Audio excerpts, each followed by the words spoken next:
welcome to the regular Faroese news report for late November 2025. First up, we'll run through the news. After that, we'll turn to what's being said in the opinion pages.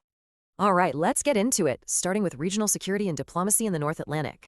So, the Russian ship Yantar was spotted heading north toward the Faroes between November 5th and 11th. NATO considers it an intelligence ship. The UK also reported it pointed lasers at their aircraft. In response, the UK Defense Secretary had this pretty direct message for Russia in Parliament.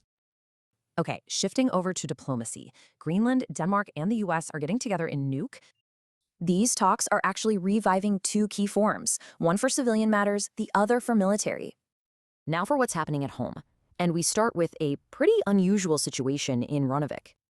A brand new municipal election has been called. It's now set for January 13th, 2026. And this all comes after the vice mayor filed a police report against a councilman for threats. This is the statement cited in the report, which was allegedly made during a party meeting. Okay, let's see what people are writing about in the opinion pages, starting with some major projects. The Suðuroy Tunnel and the national energy supply are both getting a lot of attention right now. First, MP Lucian Wehe is calling for what she calls a Control-Alt-Delete for the Suðuroy Tunnel.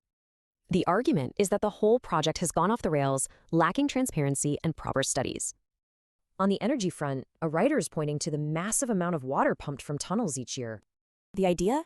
Use that water for hydropower to create a stable, reliable alternative to wind power. And finally, we're looking at the push and pull between Faroese law and long-held traditions.